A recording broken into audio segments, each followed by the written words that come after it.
제가 올해로 칠순이 되었습니다. 외동아들 용식이와 며느리, 그리고 손주들과 함께 살고 있지요. 오랜 세월을 한 집에서 살면서도 매일매일이 지옥 같았습니다. 아침에 일어나면 제일 먼저 하는 게 며느리 얼굴색을 살피는 일이었어요. 오늘은 며느리가 어떤 트집을 잡을까, 어떤 말로 제 가슴에 대못을 박을까 걱정하면서 하루를 시작했지요. 손주들이 너무 보고 싶어도 방 밖으로 나오지 못했습니다. 할머니가 보고 싶다고 손주들이 제 방문을 두드리면 며느리가 듣기라도 할까봐 조용히 하라고 손가락을 입술에 대곤 했어요. 방문 틈으로 손주들의 모습을 바라보는 게 전부였습니다. 할머니, 우리 같이 놀아요. 하고 손주들이 와도 안 돼. 엄마한테 혼나. 라고 할 수밖에 없었죠. 매일 아침 일찍 일어나 조용히 청소를 하고 빨래를 하고 설거지를 했습니다. 어머님, 청소를 이렇게 대충 하시면 어떡해요? 먼지가 그대로 있잖아요. 설거지는 왜 이렇게 기름기가 남아있어요? 다시 하셔야겠어요. 행주는 이렇게 빨아야지. 어머님은 항상 대충대충 하시네요. 며느리는 제가 하는 모든 일에 트집을 잡았어요. 어느 날은 제가 빨래를 너무 많이 한다고 잔소리를 하더니 다음 날은 빨래를 안 한다고 또 잔소리를 했습니다. 어머님은 왜 매일 깨끗한 옷을 입으세요? 옷을 그렇게 자주 갈아입을 필요가 있나요? 어머님, 오늘은 왜 그 옷을 또 입으세요? 빨래도 안 하고 위생관념이 없으시네요. 이렇게 하루도 편할 날이 없었습니다. 용식이는 이런 상황에서 항상 아내의 편만 들었어요. 어머니, 젊은 사람들은 깔끔한 게 당연한 거예요. 집사람 말이 맞아요. 어머니가 좀 더 조심하세요. 집사람이 스트레스 받잖아요. 아들의 이런 말들이 제 가슴을 더 아프게 했습니다. 손주들은 할머니인 저를 많이 따랐어요. 하지만 며느리 눈치가 보여서 저를 몰래 찾아왔죠. 할머니, 저 학교 다녀왔어요. 하고 들어와서는 얼른 안아주고 도망가곤 했어요. 그래도 손주들의 그 작은 관심이 제게는 큰 위로가 되었습니다. 이렇게 지내다 보니 집에서 지내는 게 너무 힘들어져서 노인정에도 자주 나가게 되었어요. 거기 계신 할머니들은 저의 사정을 잘 알고 계셨거든요. 미선아, 오늘도 며느리한테 시달렸어? 말도 마. 오늘은 청소를 잘못했다고 또 난리였어. 라고 하면서 서로의 고민을 나누었죠. 그렇게 하루하루를 버텨내고 있었습니다. 하지만 곧 제 인생을 완전히 바꿔놓을 큰 사건이 일어나게 될 줄은 그때는 몰랐어요. 제가 늘 그랬듯이 아침 일찍 일어나 청소를 하고 있었습니다. 학교에 간 손주들을 생각하며 청소를 하고 있자니 손주들이 돌아올 시간이 되었어요. 할머니, 우리 왔어요. 현관문이 열리자마자 손주들이 저를 보고 반갑게 인사를 했습니다. 할머니, 배고파요. 첫째 손주가 배를 쓰다듬으며 말했습니다. 할머니도 배고프셨죠? 우리 같이 간식 먹어요. 둘째 손주도 제 손을 잡아 끌었습니다. 그때 주방에서 며느리가 나왔습니다. 어머님, 애들 간식 주시면 안 됩니다. 며느리가 손주들을 노려보며 말했습니다.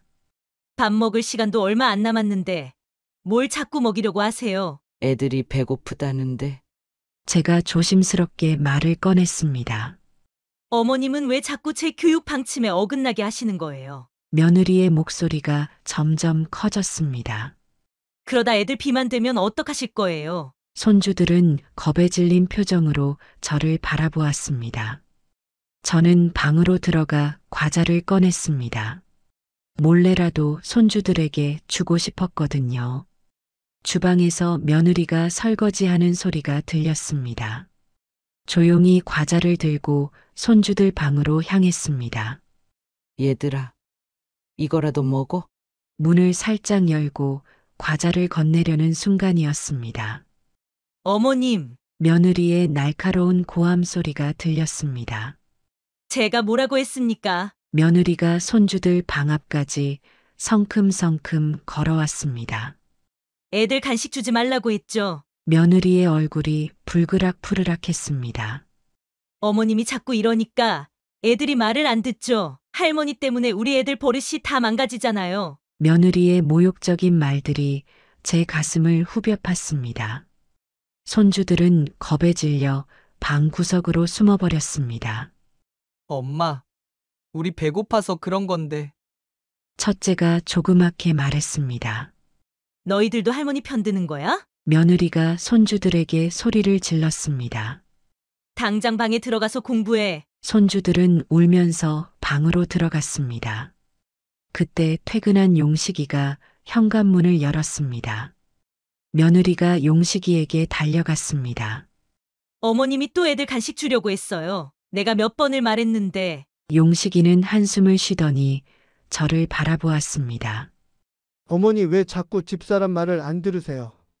애들 교육은 엄마가 하는 거예요. 어머니는 자꾸 집사람 속을 썩이시네요. 아들의 차가운 말에 제 눈에서 눈물이 흘러내렸습니다. 저는 그대로 제 방으로 들어와 문을 잠갔습니다. 방 안에 혼자 앉아 흐르는 눈물을 닦았습니다. 창밖으로 보이는 하늘은 점점 어두워져 갔습니다. 그날 밤 저는 잠을 이루지 못했습니다. 며느리의 말과 아들의 차가운 눈빛이 자꾸만 떠올랐습니다. 밤새 뒤척이다 새벽녘이 되어서야 겨우 잠이 들었습니다. 아침이 되자마자 저는 평소처럼 일찍 일어났습니다.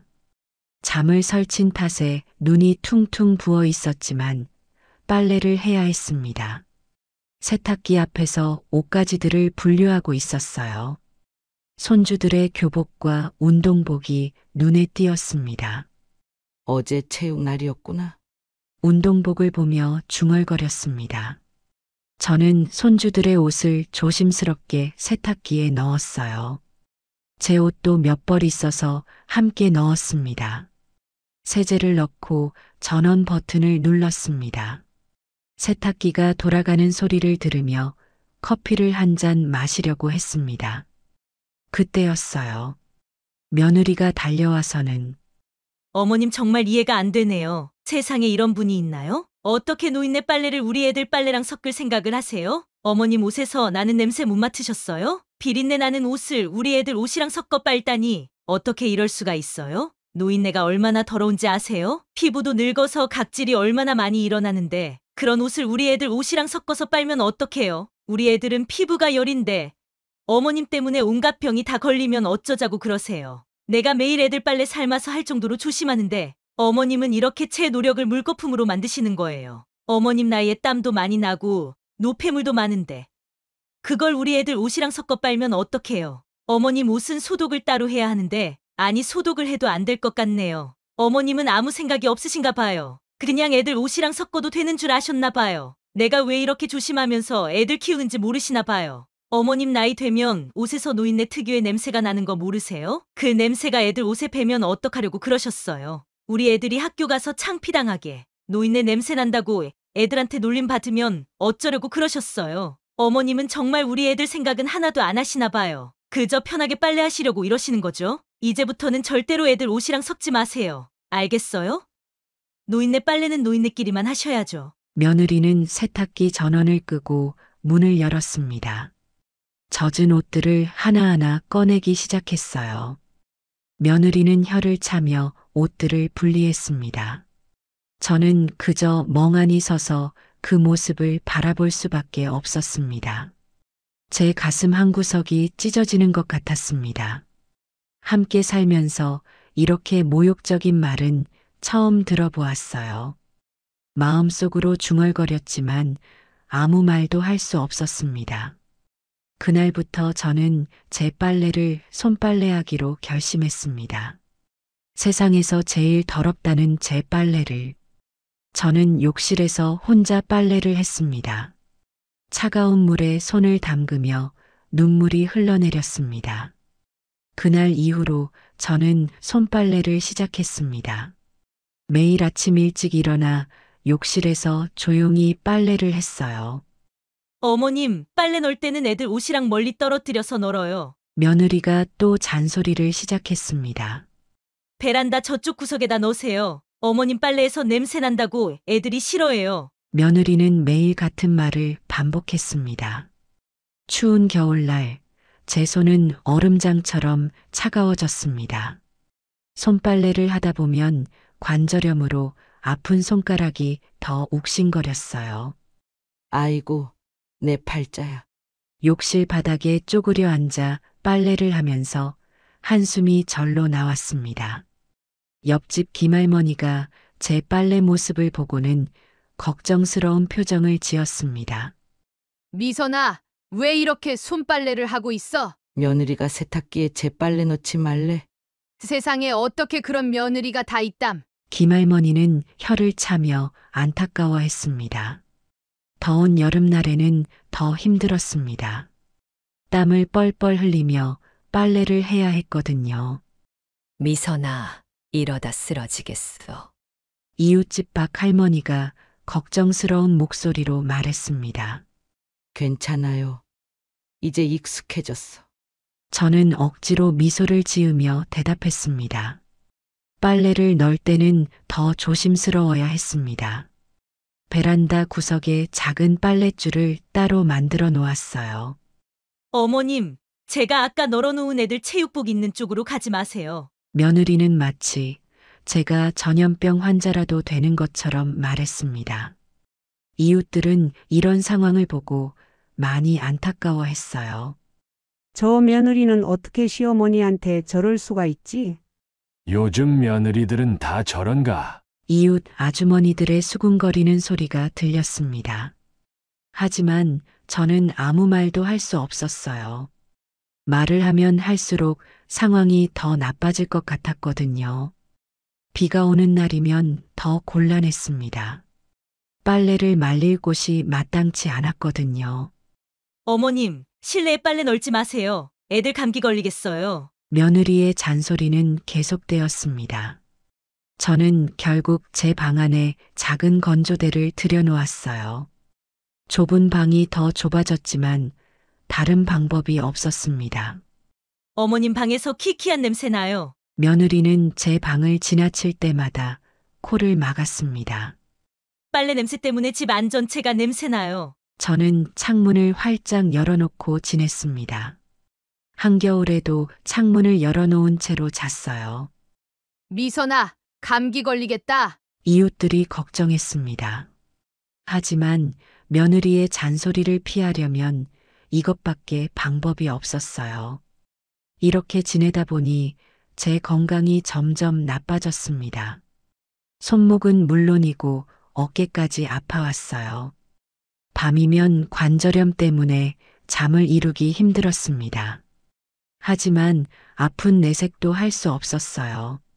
아프다는 말을 꺼내면 며느리가 또 뭐라고 할까봐 걱정됐거든요. 이웃집 할머니들은 자주 저를 찾아와 위로해 주었습니다.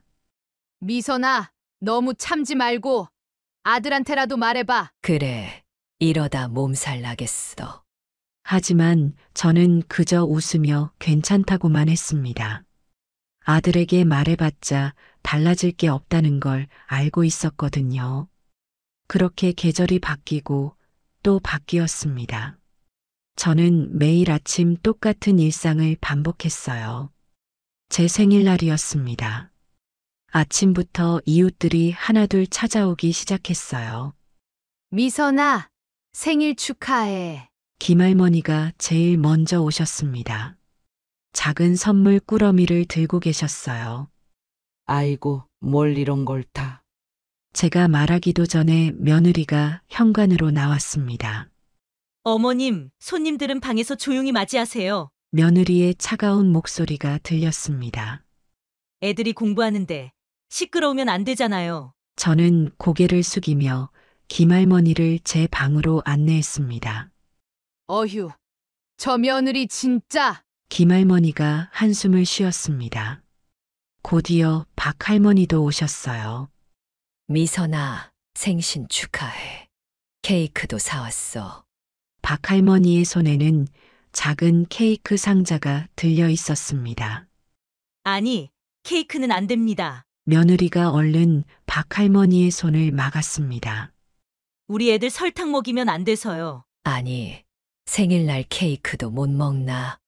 박할머니의 얼굴이 붉어졌습니다. 그냥 어머님 방에서 조용히 드세요. 며느리는 단호하게 말했습니다. 이웃들은 제 방으로 들어와 한숨을 쉬었습니다. 어떻게 사람이 저럴 수가 있니? 생일날도 저러는 걸 보면 이웃들의 눈에 눈물이 고였습니다. 점심때가 되자 더 많은 이웃들이 찾아왔어요. 아이고, 며느리 때문에 이렇게 좁은 방에서. 이웃들은 제 방 바닥에 앉아 한숨을 쉬었습니다. 미선아, 너무 참지 마. 이러다 병나겠다. 이웃들의 걱정 어린 목소리가 들렸습니다. 그때였어요. 어머님, 며느리가 문을 벌컥 열었습니다. 너무 시끄러워요. 애들이 공부를 못해요. 며느리의 목소리가 날카로웠습니다. 이웃들은 서로 얼굴만 바라보았습니다. 이러려면 생일 잔치는 하지 말지. 이웃들의 작은 목소리가 들렸습니다. 저는 그 자리에서 무언가가 확 치밀어 올랐습니다. 더는 못 참겠어. 처음으로 제 마음속 깊은 곳에서 분노가 올라왔습니다. 이웃들은 제 표정을 보고 놀랐는지 서로를 바라보았어요. 미선아, 김할머니가 제 손을 잡았습니다. 이제 그만 참아. 너무 힘들었잖아. 이웃들의 눈에서 눈물이 흘러내렸습니다. 저도 모르게 제 눈에서도 눈물이 흘렀어요. 참았던 눈물이 한꺼번에 쏟아져 나왔습니다. 이제 더 이상은 제 목소리가 떨렸습니다. 그래, 이제 너무 많이 참았어.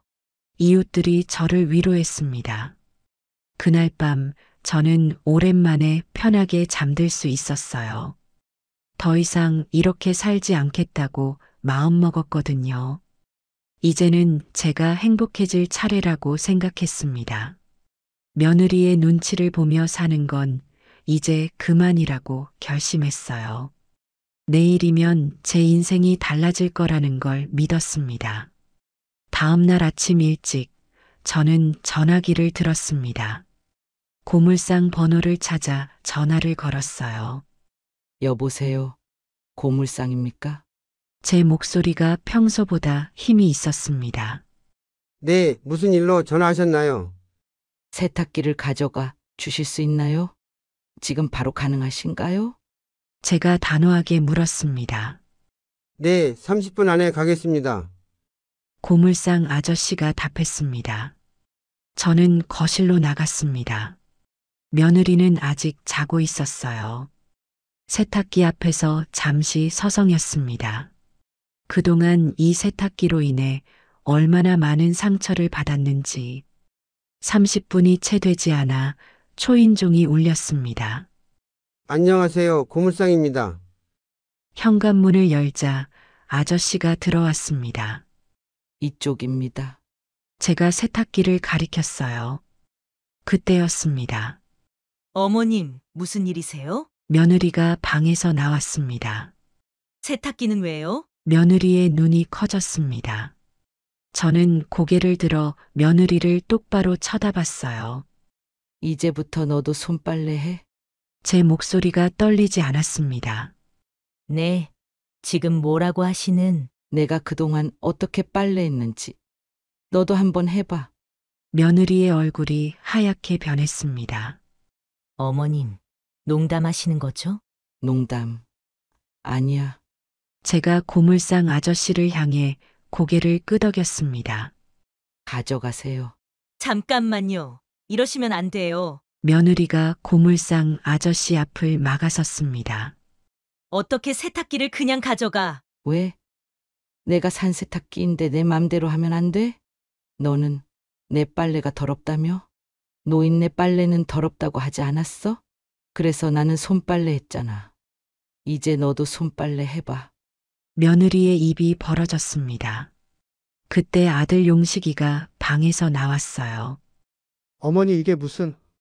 용식이가 당황한 목소리로 말했습니다. 너도 네 아내 편만 들었지? 이제는 네 아내가 어떻게 사는지 봐. 아들은 말을 잇지 못했습니다. 고물상 아저씨는 조용히 세탁기를 운반하기 시작했어요. 안 돼요. 용식 씨. 뭐라고 좀 해봐요. 며느리가 소리를 질렀습니다. 이러시면 안 되는 거 아시잖아요. 하지만 저는 꿈쩍도 하지 않았어요. 어머니. 제발. 며느리의 목소리가 달라졌습니다. 미안해요. 제가 잘못했어요. 이제 와서 미안하다고? 제가 차갑게 말했습니다. 그동안 내가 얼마나 힘들었는지 알아? 추운 겨울에도 더운 여름에도 매일매일 손빨래 하면서 얼마나 고통스러웠는지. 이제 너도 느껴봐. 세탁기는 어느새 현관 앞까지 옮겨져 있었습니다. 어머님. 며느리가 울먹이며 제 손을 잡으려 했습니다. 저는 손을 뿌리쳤어요. 이제 나도 더는 못 참아. 그동안 너무 참았어. 아들은 그저 서서 멍하니 바라보기만 했습니다. 가져가세요. 제가 고물상 아저씨에게 말했습니다.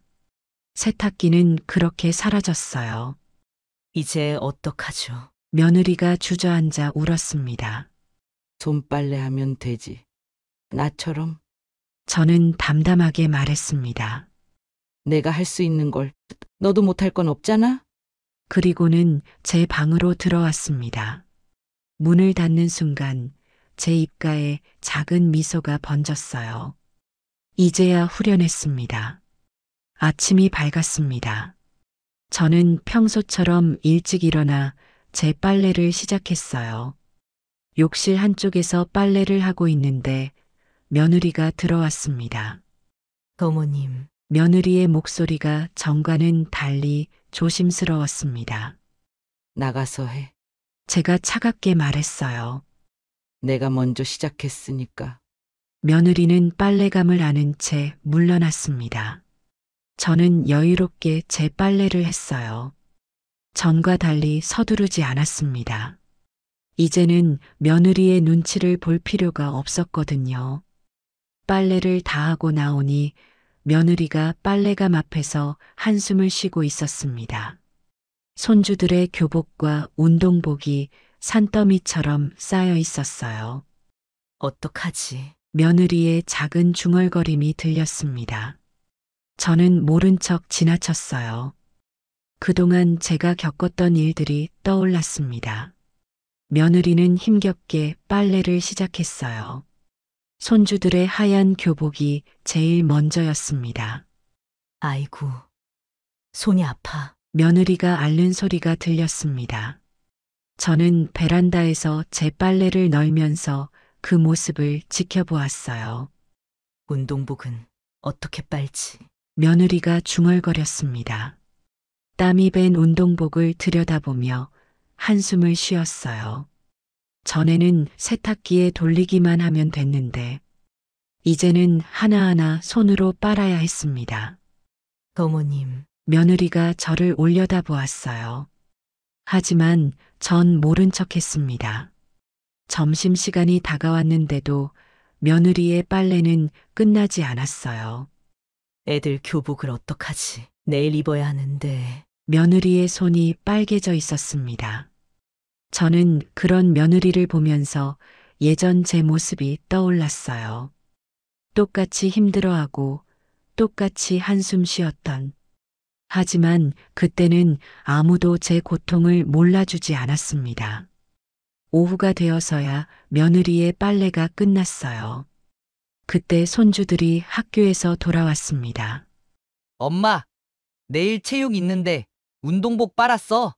응. 지금 말리고 있어. 며느리가 지친 목소리로 대답했습니다. 근데 아직 덜 말랐어. 저는 제 방에서 그 소리를 들으며 미소 지었어요. 이제야 며느리가 제 고통을 알게 된 것 같았습니다. 다음 날 아침 며느리는 더 일찍 일어났어요. 하지만 빨래는 쉽게 끝나지 않았습니다. 손주들의 옷이 너무 많았거든요. 어떻게 어머님은 이걸 매일 며느리의 중얼거림이 들렸습니다. 저는 여전히 제 빨래만 조용히 했어요. 이제는 며느리가 제 자리를 피해줬습니다. 어머님 먼저 하세요. 며느리의 목소리에는 죄책감이 묻어 있었습니다. 하루가 지나고 이틀이 지나도 며느리의 한숨 소리는 계속되었습니다. 손주들의 교복은 매일 빨아야 했고 운동복은 더 힘들었죠. 이제 며느리의 손은 제 손처럼 거칠어졌어요. 아침마다 뜨거운 물에 손을 담그느라, 차가운 물에 손을 헹구느라 며느리의 손이 점점 상해갔습니다. 여보, 세탁기 다시 사면 안 될까요? 며느리가 용식이에게 물었어요. 어머님한테 미안해서. 용식이도 말을 잇지 못했습니다. 저는 그런 그들의 모습을 지켜보며 제가 겪었던 시간들을 떠올렸습니다. 이제야 그들이 제 마음을 조금은 알게 된 것 같았어요. 이웃집 김할머니가 제일 먼저 찾아왔습니다. 미선아, 너 정말 통쾌하게 잘했다. 그래도 너무한 거 아닐까? 제가 조심스레 말하자 김할머니가 손사래를 쳤습니다. 뭐가 너무해? 며느리가 너무했지.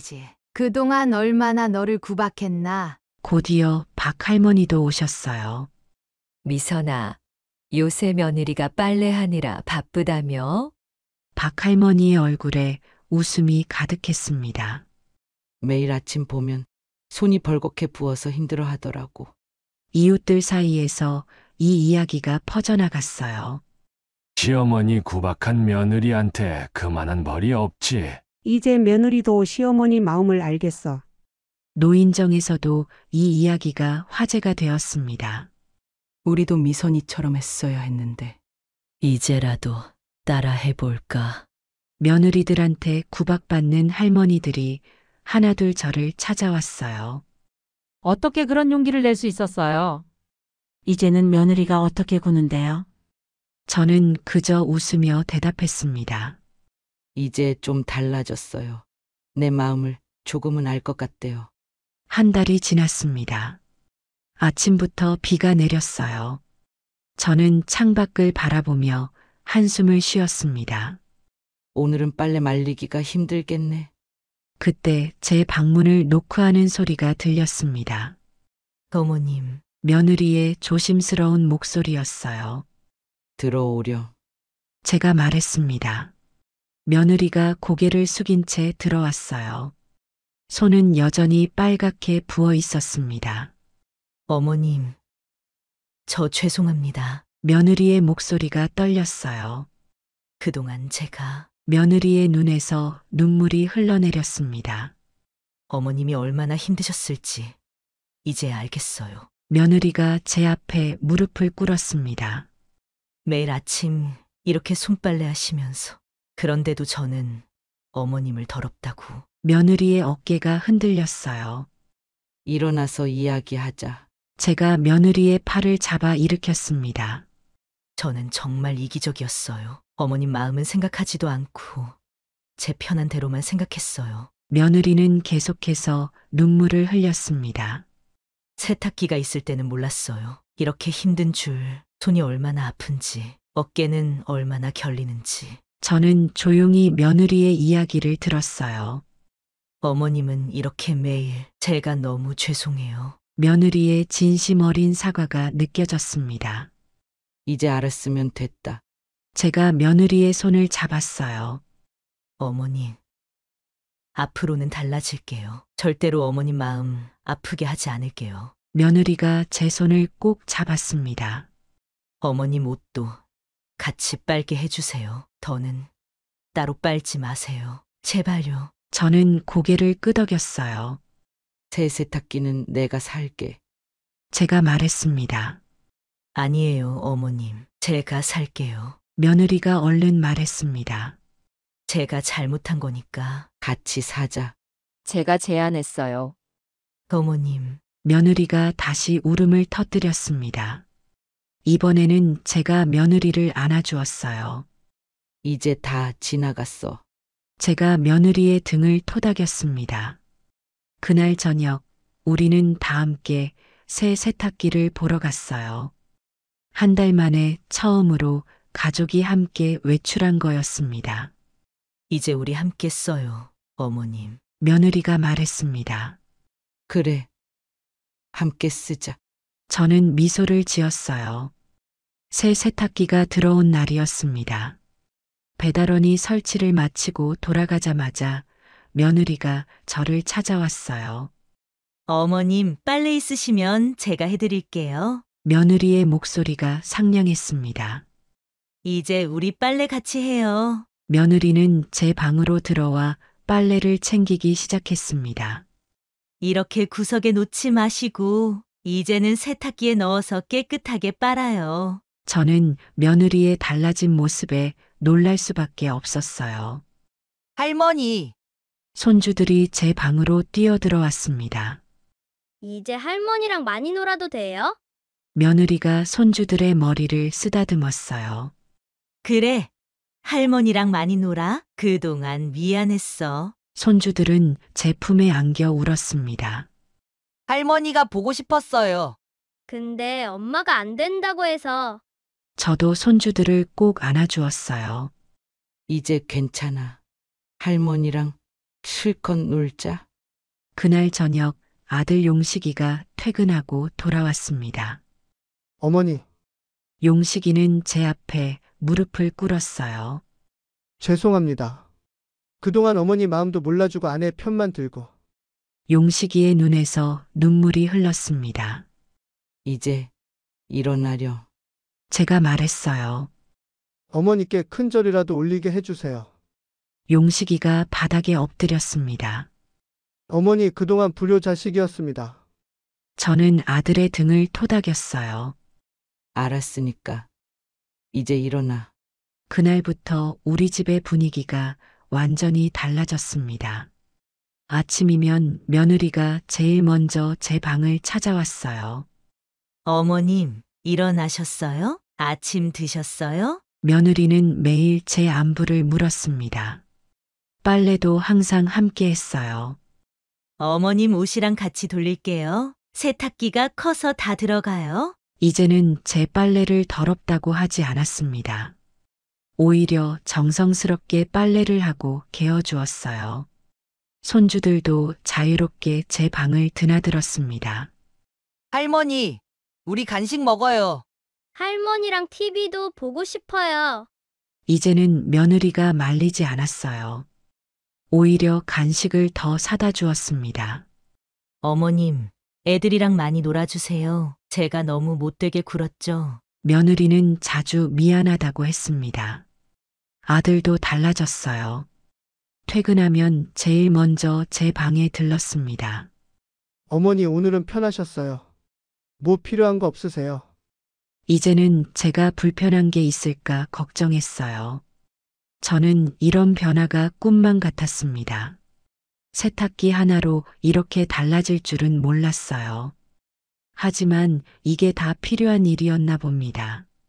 서로의 마음을 이해하는 데는 이런 과정이 필요했나 봐요. 이제 우리는 진정한 가족이 되었습니다.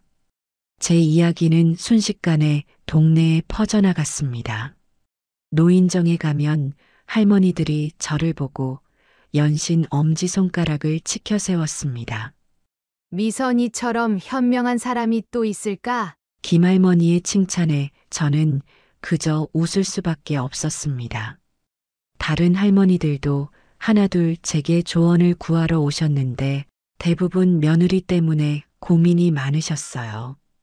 우리 며느리도 빨래 때문에 나를 구박하는데 어떻게 하면 좋을까요? 미선 씨처럼 용기를 내고 싶은데 어떻게 시작해야 할지 모르겠어요.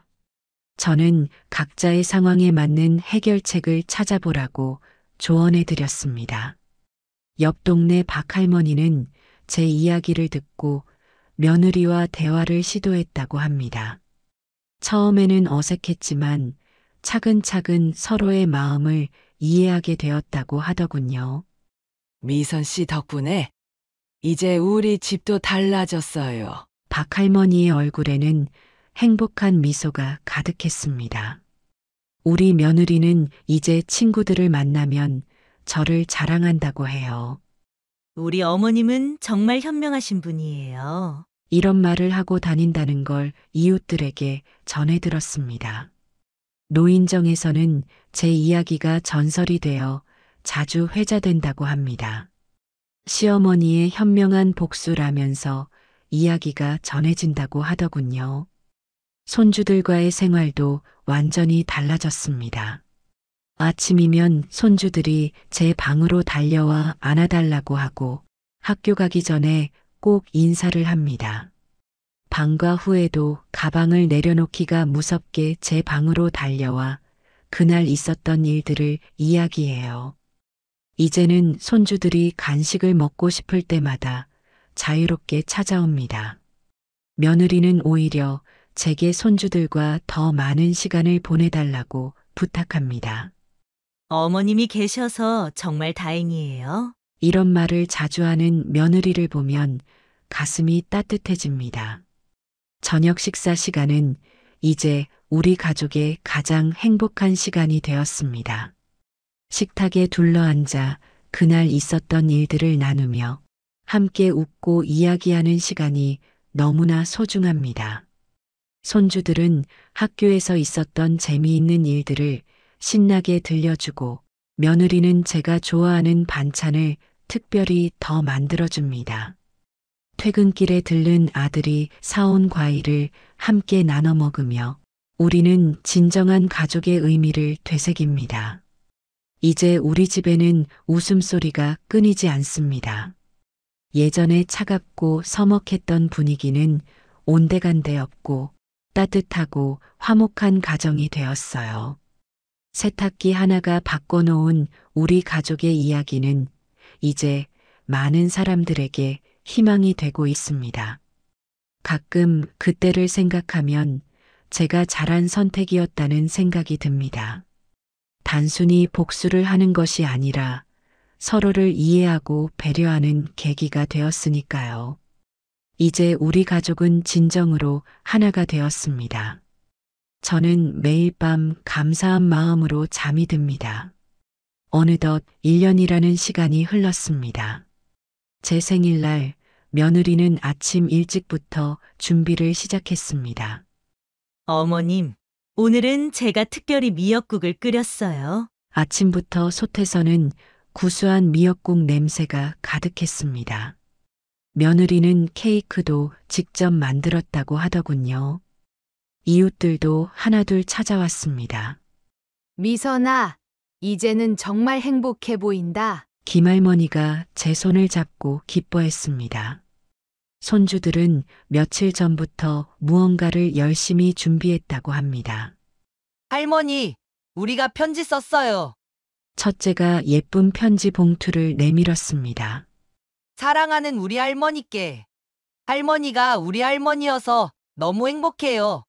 편지를 읽는 내내 제 눈에서는 눈물이 멈추지 않았습니다. 며느리도 특별한 선물을 준비했다고 합니다.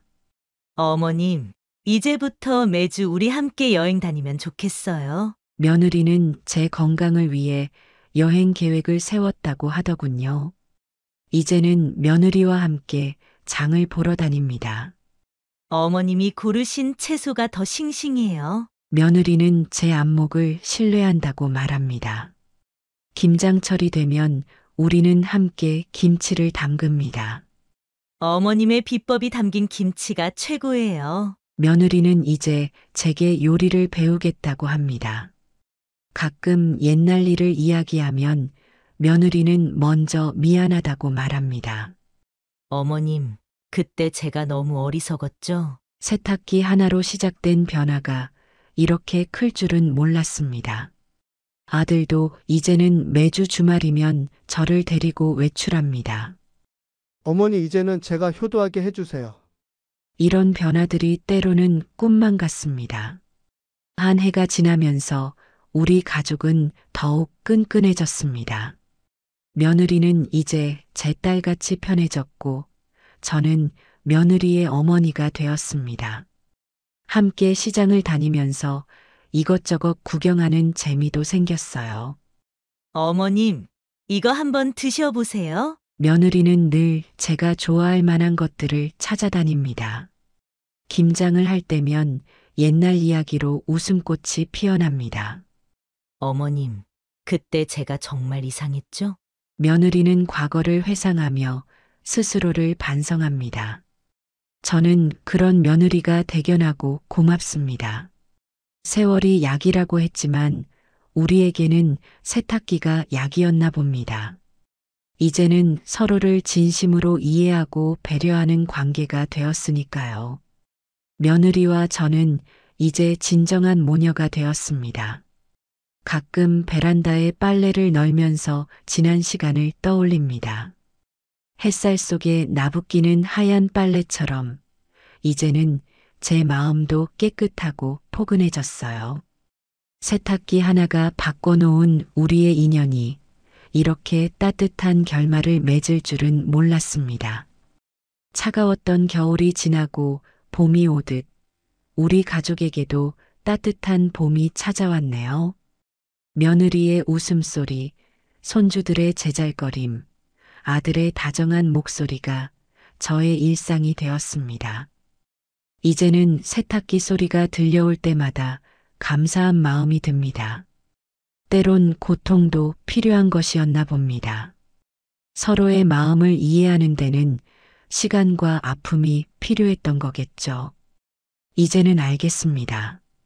진정한 가족이 된다는 건 빨래처럼 서로의 구겨진 마음을 함께 펴가는 일이라는 걸. 세월이 흘러도 변치 않을 이 행복을 생각하면 제 입가에 절로 미소가 번집니다.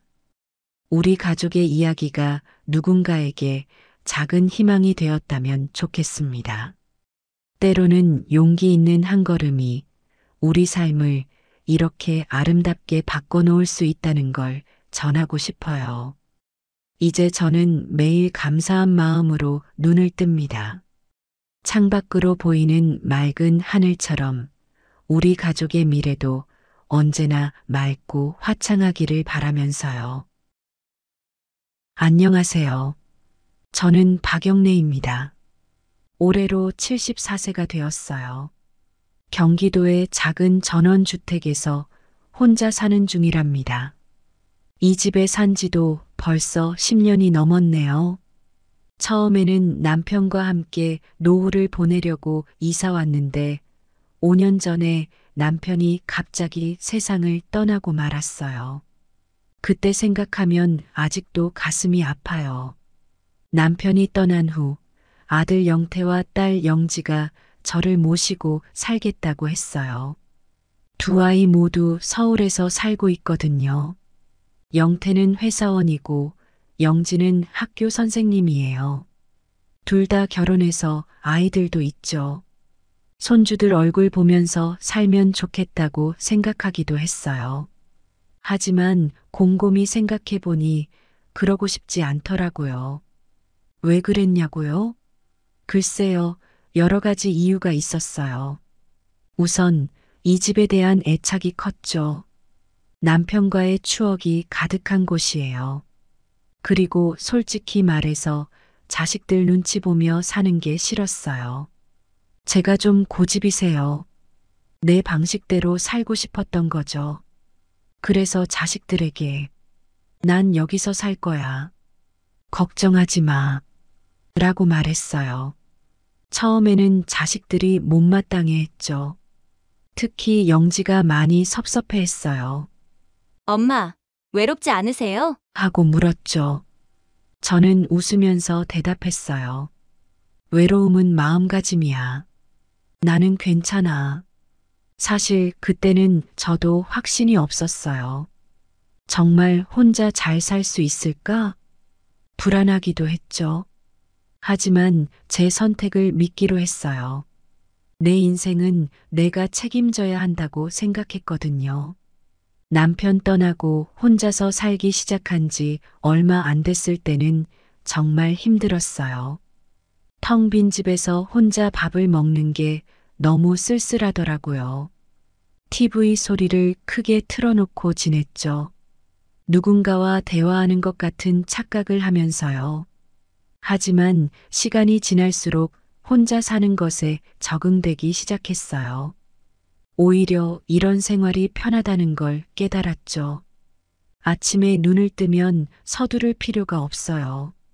천천히 기지개를 켜고 일어나 창밖을 바라봐요. 새들이 지저귀는 소리를 들으며 하루를 시작하죠. 요가를 시작한 것도 그 즈음이에요. TV에서 요가 프로그램을 보다가 나도 저거 해볼까 하는 생각이 들더라고요. 처음에는 온몸이 뻐근했지만 꾸준히 하다 보니 몸이 유연해지는 게 느껴졌어요. 요즘은 아침마다 30분씩 요가를 해요. 덕분에 허리 통증도 많이 좋아졌답니다. 오후에는 주로 문화센터에 가요. 우리 동네 복지관에 문화센터가 있거든요. 거기서 그림 그리기를 배워요. 젊었을 때는 그림에 소질이 없다고 생각했는데 이제 와서 보니 제법 재능이 있더라고요. 선생님이 제 그림을 보고 칭찬해 주실 때마다 가슴이 뿌듯해요. 그림 그리기 말고도 다양한 프로그램이 있어요. 서예, 노래교실, 댄스 스포츠 등등. 가끔은 다른 수업도 구경 가요. 언젠가는 댄스 스포츠도 배워볼 생각이에요. 나이 들어서 새로운 걸 배우는 게 이렇게 재미있을 줄 몰랐어요. 저녁에는 동네 친구들과 산책을 해요. 우리 동네에 예쁜 산책로가 있거든요. 벚꽃이 필 때면 정말 장관이에요. 친구들과 천천히 걸으면서 이런저런 이야기를 나눠요. 이렇게 하루를 보내고 나면 정말 행복해요. 피곤하기도 하지만 충실한 하루를 보냈다는 생각에 뿌듯해요.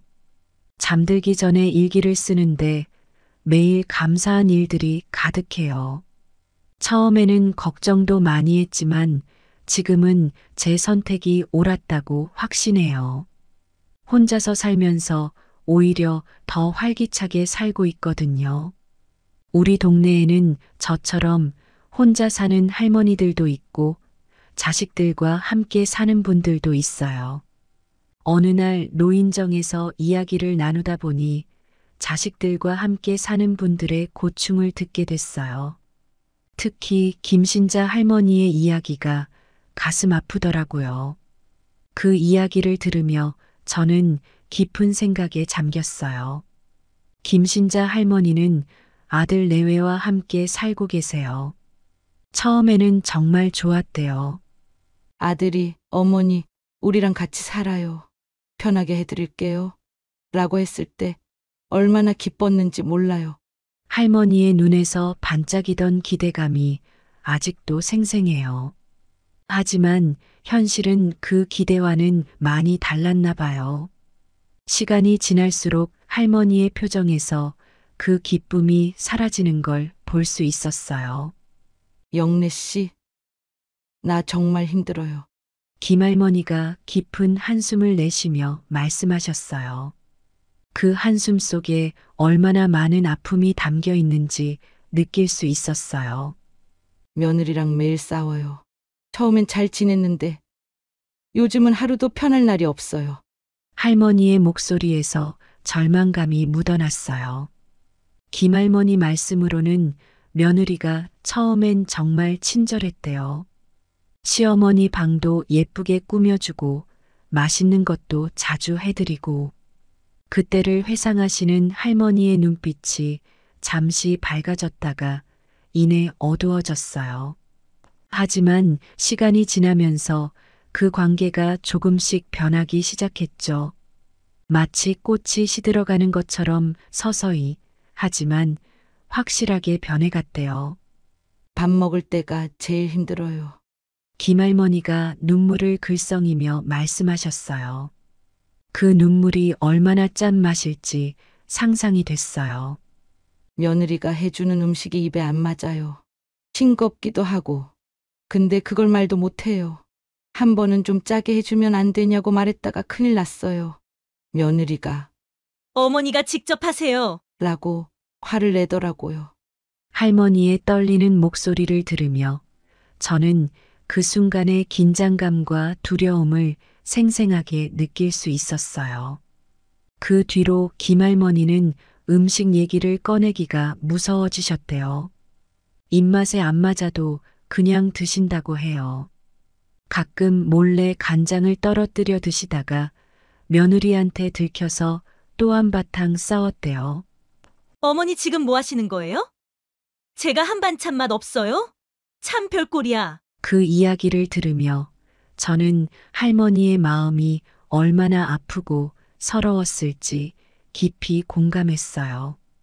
가족 간의 작은 배려가 얼마나 중요한지 새삼 깨달았죠. 빨래도 문제예요.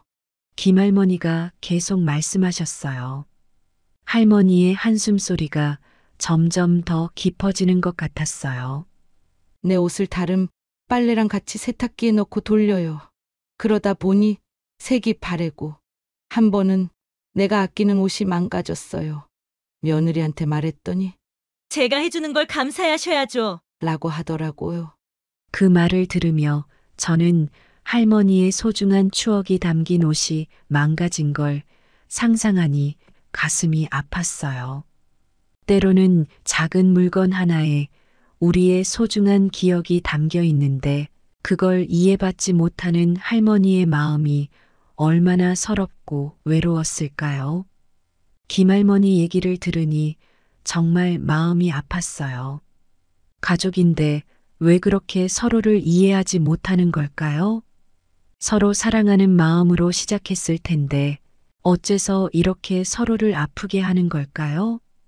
이런 생각을 하니 가족 관계의 어려움과 복잡함을 새삼 느낄 수 있었어요. 손주 문제로도 많이 다퉈요. 김할머니가 말을 이어갔어요. 할머니의 목소리에서 아쉬움과 서운함이 묻어났어요. 내 손주인데 이것저것 사주고 싶잖아요. 그런데 며느리가 싫어해요. 제가 자꾸 애 버릇 나빠지게 한다고. 한 번은 손주한테 과자 사줬다고 큰 소리가 났어요. 김할머니는 손주를 볼 때가 제일 행복하다고 하셨어요. 하지만 그 행복도 잠시 며느리 눈치를 봐야 한대요. 손주를 너무 오래 안고 있어도 안 되고 너무 많이 놀아줘도 안 되고. 할머니의 얼굴에 스치는 행복과 불안이 교차하는 모습을 보며 가족 간의 갈등이 얼마나 복잡하고 미묘한지 다시 한번 느꼈어요. 가끔은 내가 이 집에 왜 있나 싶어요. 김할머니의 목소리가 떨렸어요.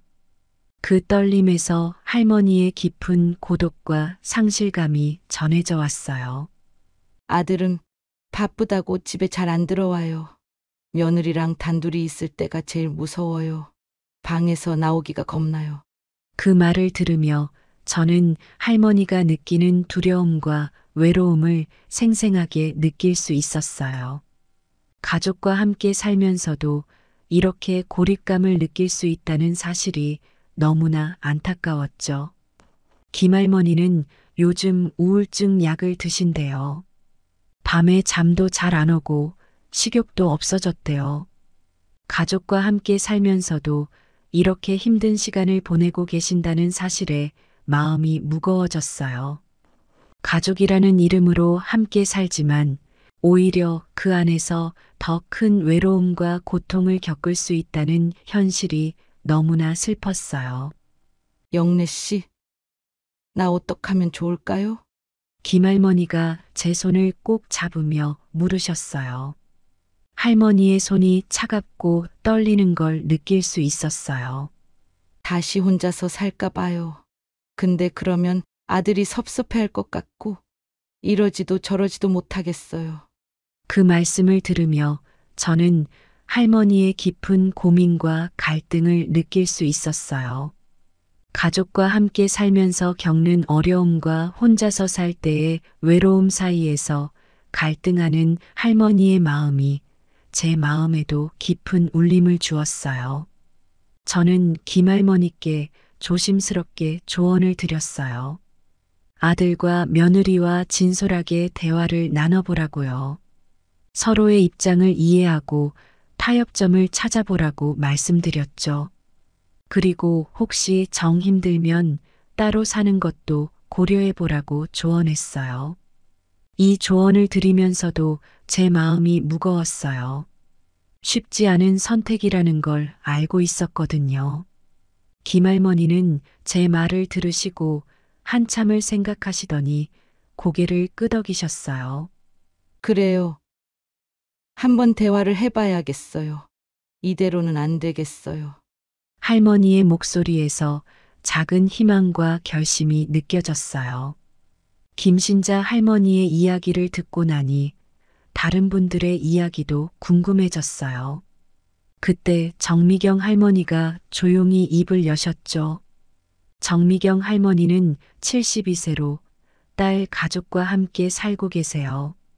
김순자 할머니와는 또 다른 고충이 있으시더라고요. 나는 사위랑 사는 게 제일 힘들어요.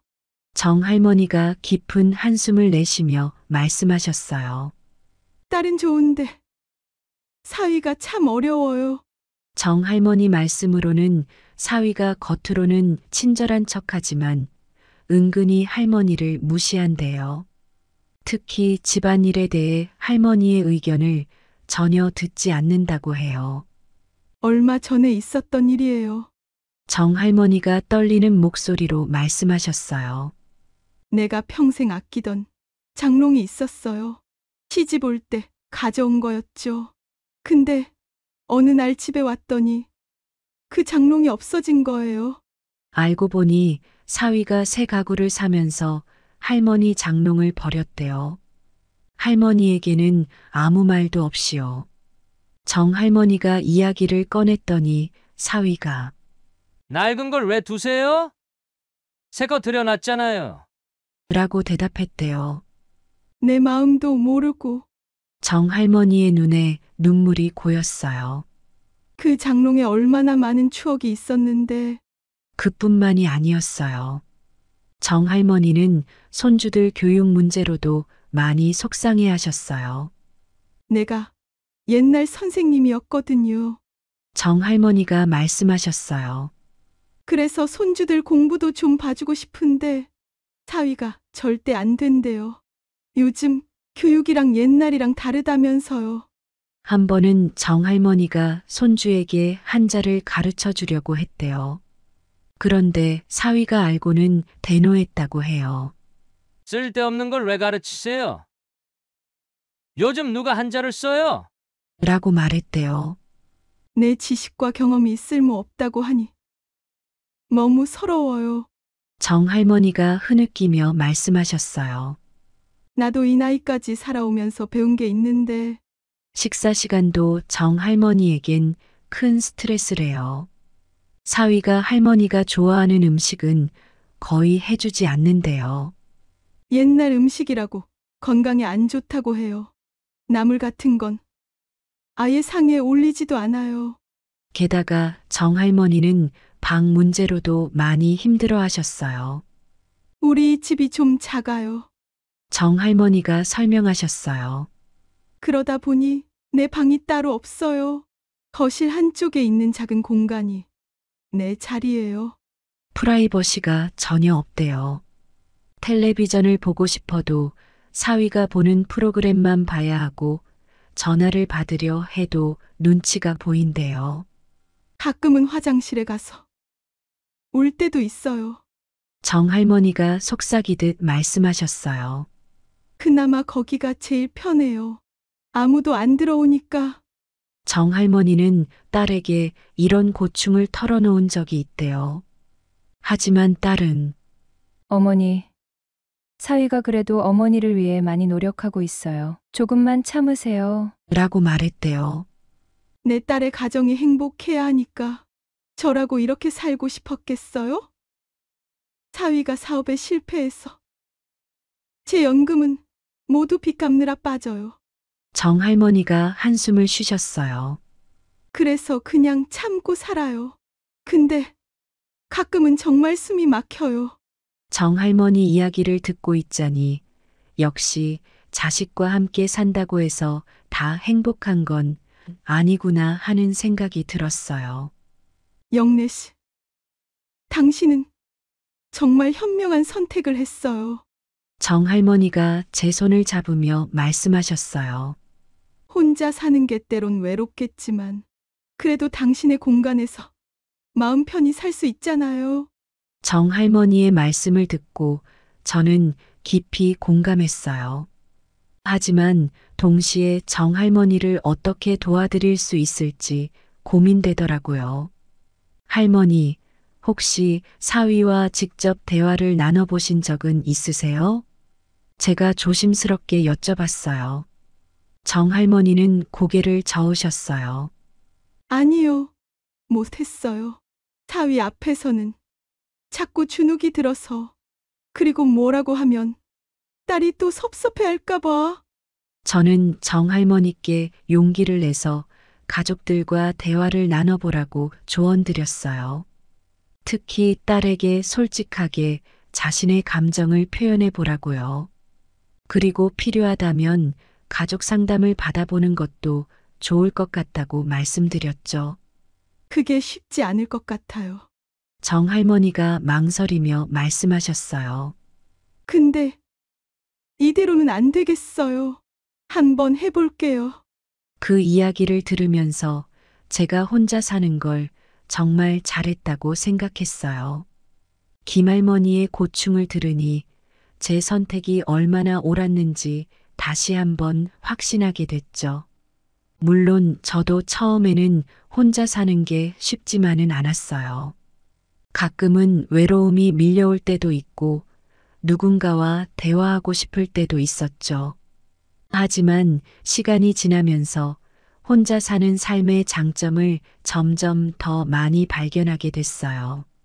무엇보다 제 생활 리듬대로 살 수 있다는 게 정말 좋아요.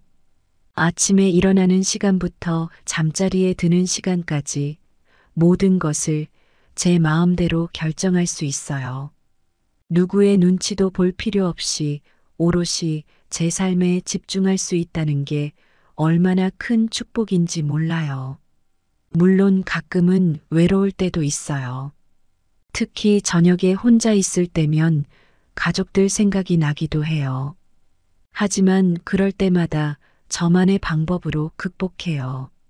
문화센터에 가서 새로운 것을 배우기도 하고 오랜 친구들을 만나 수다를 떨기도 해요.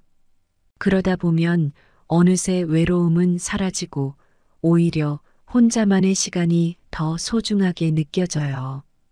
혼자 사는 것의 제일 좋은 점은 바로 자유예요.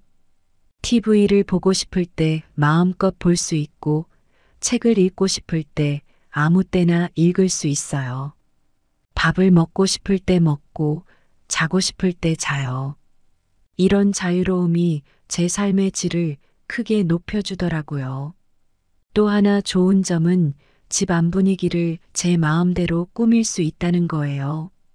제가 좋아하는 색으로 벽지를 바꾸고 제가 아끼는 물건들로 집을 채웠어요. 이렇게 꾸며놓은 집을 보면 마음이 편안해지고 행복해져요. 얼마 전 추석 때였어요. 1년 만에 자식들이 찾아왔죠. 처음에는 정말 기뻤어요. 아들 영태, 딸 영지, 그리고 귀여운 손주들까지. 오랜만에 집안이 시끌벅적해지니 가슴이 뭉클해지더라고요. 하지만 시간이 지나자 점점 피곤해지기 시작했어요. 손주들은 정말 귀엽고 사랑스럽지만 그 에너지는 제가 감당하기 힘들 정도였어요. 온 집안을 뛰어다니며 장난감을 흩뿌리고 밤늦게까지 떠들어대는 통에 제대로 쉴 수가 없었죠. 며느리는 항상 친절하게 대해주려 노력하는 게 보였어요. 하지만 왠지 모르게 어색함이 느껴졌죠. 말 한마디, 행동 하나하나가 조심스러워 보이는 게 오히려 그 모습이 저를 더 불편하게 만들었어요. 영태와 영지도 저를 위해 애쓰는 모습이 보였어요. 하지만 그들의 삶과 제 삶이 너무 달라져 있다는 걸 새삼 느꼈죠. 대화를 나눌 때마다 세대 차이를 실감했고 그들의 빠른 생활 리듬을 따라가기가 힘들었어요. 식사 시간도 쉽지 않았어요. 며느리가 정성스럽게 음식을 준비했지만 입맛에 잘 맞지 않았거든요. 그래도 며느리의 마음을 생각해서 억지로 먹었죠. 손주들은 음식을 흘리고 장난치느라 정신이 없었고 식탁은 순식간에 난장판이 되곤 했어요. 밤에는 더 힘들었어요. 평소에는 일찍 자는 편인데 자식들은 밤늦게까지 TV를 보며 떠들었거든요. 방음이 잘 안 되는 집이라 잠을 설치는 날이 많았어요. 그렇게 지내다 보니 점점 제 일상이 무너지는 것 같았어요. 규칙적으로 하던 운동도 못하고 좋아하는 책을 읽을 시간도 없었죠. 가족들과 함께 있는 게 즐거워야 하는데 왠지 모르게 짜증이 나기 시작했어요. 마지막 날 자식들이 짐을 싸기 시작했을 때 드디어 편히 쉴 수 있겠다는 생각에 안도감이 들었죠. 그들이 떠난 후 조용해진 집으로 돌아왔을 때의 그 편안함이란 말로 표현할 수 없을 정도였어요. 깨끗이 정돈된 제 공간, 익숙한 냄새, 그리고 무엇보다 고요함. 그제서야 비로소 제 숨을 편하게 쉴 수 있었어요.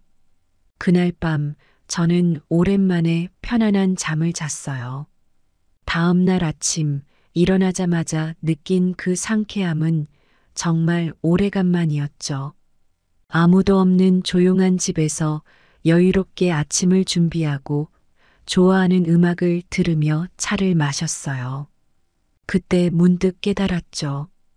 이렇게 혼자 사는 게 저한테는 정말 잘 맞는 거구나. 물론 가족들이 보고 싶지 않은 건 아니에요. 그들을 사랑하고 그들과 함께하는 시간도 소중해요. 하지만 이렇게 적당한 거리를 두고 지내는 게 서로에게 더 좋은 것 같아요. 가끔 만날 때 더 반갑고 더 애틋한 마음이 들거든요. 이런 경험을 통해 제가 선택한 이 삶의 방식이 정말 옳았다는 걸 다시 한번 확신하게 됐어요. 혼자 있으면서 제 페이스대로 생활하는 이 일상이 저한테는 가장 편안하고 행복한 거예요. 혼자서 살기 시작하면서 새로운 취미가 생겼어요. 바로 화분을 가꾸는 거예요. 처음에는 심심풀이로 시작했는데 어느새 제 생활의 큰 부분을 차지하게 됐죠. 집 안 곳곳에 크고 작은 화분들을 두었어요. 거실에는 큰 고무나무를, 창가에는 아름다운 제라늄을, 그리고 주방에는 향긋한 허브들을 키우고 있어요. 이 식물들을 돌보는 일이 제게는 무척 즐거운 일이에요. 아침에 일어나면 제일 먼저 화분들을 살펴봐요. 새로 난 잎은 없는지, 물은 충분한지 확인하죠. 식물들이 쑥쑥 자라는 모습을 보면 제 마음도 함께 자라는 것 같아요. 특히 꽃이 피었을 때의 그 기쁨이란 말로 표현할 수 없을 정도예요. 화분을 가꾸면서 많은 것을 배웠어요. 인내심도 기르고 생명의 소중함도 느끼게 됐죠. 각 식물마다 필요한 관리법이 다르다는 것도 알게 됐어요.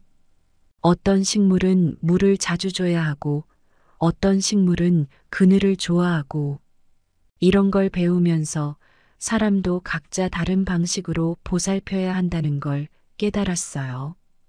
꽃과 나무들을 보면서 마음의 평화를 얻어요. 스트레스 받을 때면 화분 앞에 앉아 잎사귀를 만지작거리며 이야기를 나눠요. 식물들은 말없이 제 이야기를 들어주는 것 같아 위로가 돼요. 그러다 보면 어느새 마음이 편안해지곤 해요. 이 취미 덕분에 이웃들과도 더 가까워졌어요. 가끔 이웃 할머니들을 초대해서 차도 마시고 담소도 나눠요. 제가 키운 허브로 만든 차를 대접하면 다들 좋아하시더라고요. 식물 키우는 팁도 서로 공유하고 가끔은 모종도 나눠요. 그럴 때마다 제 공간을 마음대로 활용할 수 있어 감사한 마음이 들어요. 특히 좋은 점은 이 취미가 제 하루를 의미 있게 만들어준다는 거예요. 아침에 일어나면 화분에 물을 주고, 낮에는 가지치기를 하고, 저녁에는 새로 심을 식물을 고르는 등 항상 할 일이 있어요. 덕분에 생활에 리듬이 생기고 활력이 넘치게 됐죠. 물론 어려움도 있어요. 처음에는 식물을 제대로 돌보지 못해 시들어 죽은 것들도 많았어요. 그때마다 마음이 아팠죠. 하지만 그런 경험들이 쌓여 지금의 제가 됐어요. 실패를 두려워하지 않고 계속 도전하다 보니 이제는 꽤 실력 있는 정원사가 됐답니다. 이 취미는 제게 큰 자부심을 줘요. 메마른 씨앗에서 아름다운 꽃을 피워내는 걸 보면 나도 무언가를 창조할 수 있구나 하는 생각이 들거든요. 나이 들어 새로운 것을 배우고 성장한다는 게 얼마나 감사한 일인지 모르겠어요. 앞으로도 이 취미를 계속 이어나갈 거예요. 언젠가는 제 집 마당에 작은 정원을 만드는 게 꿈이에요. 그 정원에서 손주들과 함께 놀고 가족들과 오순도순 이야기 나누는 모습을 상상하면 절로 미소가 지어져요. 물론 혼자 사는 생활이 항상 순탄한 것만은 아니에요. 가끔은 정말 힘든 일도 있죠. 특히 건강 문제가 생길 때면 혼자 사는 것이 두렵게 느껴질 때도 있어요. 지난번에는 감기에 걸려서 며칠 동안 정말 힘들었어요. 열이 높게 올라 온몸이 쑤시고 아팠죠. 밥 한 술 뜨기도 힘들 정도로 기운이 없었어요. 그때 문득 내가 쓰러지면 누가 알아줄까 하는 생각이 들더라고요. 하지만 그럴 때마다 스스로를 다독이며 이겨냈어요. 미리 준비해둔 상비약을 먹고 따뜻한 물을 많이 마셨죠. 밖에 나가기 힘들 때는 근처 음식점에서 배달도 시켜 먹었어요. 힘들었지만 그래도 혼자서 잘 이겨냈다는 게 뿌듯했어요. 오히려 이런 상황에서 자식들에게 부담을 주지 않아서 다행이라고 생각했어요. 아들 영태나 딸 영지가 알면 걱정하며 달려왔을 텐데 그러면 오히려 그들의 일상에 방해가 될 것 같았거든요. 물론 가족들의 보살핌을 받으면 좋기야 하겠죠. 하지만 동시에 그들에게 폐를 끼치는 것 같아 마음이 불편할 것 같아요. 제가 아프다는 소식에 직장에서 휴가를 내고 오는 모습을 상상하면 오히려 마음이 아프더라고요. 그리고 이런 경험을 통해 더욱 건강관리에 신경 쓰게 됐어요. 규칙적으로 운동하고 영양가 있는 음식을 챙겨 먹으려고 노력하죠. 주기적으로 건강검진도 받고 있어요. 또 비상연락망도 만들어뒀어요. 옆집 이웃과 서로의 안부를 확인하기로 했고 멀리 사는 자식들에게도 일주일에 한 번은 꼭 전화하기로 약속했죠. 이렇게 준비를 해두니 마음이 한결 편해졌어요. 이런 경험들을 통해 저는 더욱 독립적이고 강해졌다고 생각해요. 힘든 상황에서도 스스로를 돌볼 수 있다는 자신감이 생겼거든요. 물론 가족의 도움이 필요할 때도 있겠지만 기본적으로는 제 힘으로 살아갈 수 있다는 믿음이 커졌어요. 사실 이렇게 혼자 지내다 보면 외로울 때도 있어요. 특히 아플 때면 누군가의 따뜻한 손길이 그리울 때가 있죠. 하지만 그럴 때마다 제가 선택한 이 삶의 방식에 대해 다시 한번 생각해 봐요. 그리고 결국 이 선택이 저에게는 가장 좋은 선택이었다는 결론에 다다르곤 해요. 제 나이에 혼자 사는 것이 쉽지만은 않아요. 하지만 이런 어려움들을 극복해 나가면서 오히려 더 단단해지는 것 같아요. 스스로를 돌보는 법을 배우고 위기 상황에서도 침착하게 대처하는 능력이 생겼죠. 이런 경험들이 쌓여 지금의 독립적이고 자신감 있는 제가 되었다고 생각해요. 자식들은 가끔 전화해서 걱정하지만 저는 항상 잘 지내고 있다고 안심시켜요. 영태가 전화해서 어머니, 혼자 지내시는 거 힘들지 않으세요? 라고 물으면 저는 웃으면서 걱정 말거라. 엄마는 잘 지내고 있어. 라고 대답해요. 영지도 가끔 엄마, 우리 집에 와서 살면 어때요? 라고 제안하지만 저는 난 여기가 좋아. 내 집이 제일 편해. 라고 말해요. 실제로도 그래요. 더 단단해지고 독립적이 됐거든요. 내 삶은 내가 책임지는 거예요. 처음에는 모든 걸 혼자 해내는 게 쉽지 않았어요. 집안일부터 재정 관리까지 모든 것을 혼자 결정하고 처리해야 했죠. 하지만 시간이 지나면서 점점 능숙해졌어요. 이제는 오히려 누군가의 도움 없이 모든 걸 해낼 수 있다는 게 자랑스러워요. 특히 재정 관리 능력이 많이 늘었어요. 연금으로 생활하면서 돈을 아끼고 효율적으로 쓰는 법을 배웠죠. 가끔은 제가 젊었을 때보다 더 현명하게 돈을 관리한다는 생각이 들어요. 필요한 것과 원하는 것을 구분할 줄 알게 됐고, 작은 것에 만족하는 법도 배웠어요. 건강 관리도 스스로 잘하고 있어요. 매일 아침 산책을 하고 규칙적으로 식사를 해요. 병원 예약도 직접 하고 약 먹는 것도 꼭꼭 챙기죠. 자식들이 걱정할 때면 오히려 제가 너희도 건강 잘 챙기고 있지? 라고 물어볼 정도예요. 가끔 어려운 일이 생기면 스스로 해결하려고 노력해요. 얼마 전에는 수도꼭지가 고장났는데 유튜브를 보면서 직접 고쳤어요. 자식들에게 말하면 달려올 테지만 그러고 싶지 않았어요. 대신 이웃 할아버지께 조언을 구하고 제 힘으로 해결했죠. 그때의 성취감은 정말 대단했어요.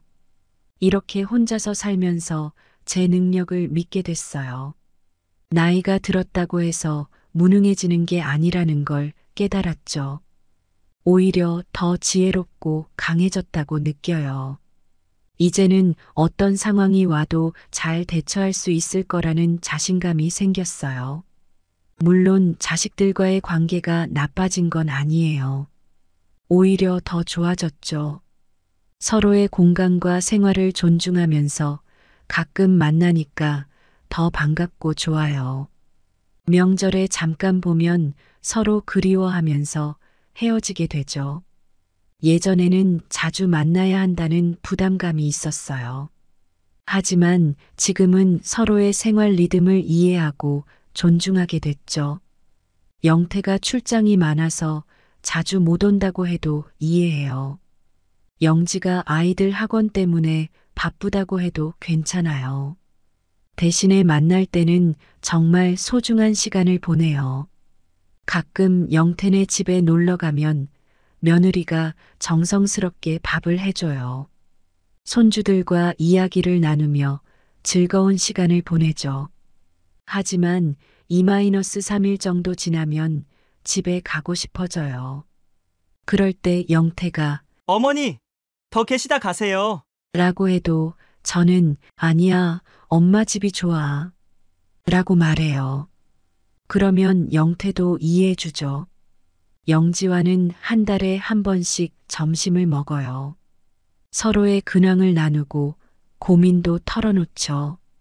얼마 전에는 영지가 직장에서 겪는 어려움에 대해 이야기해서 제가 조언을 해줬어요.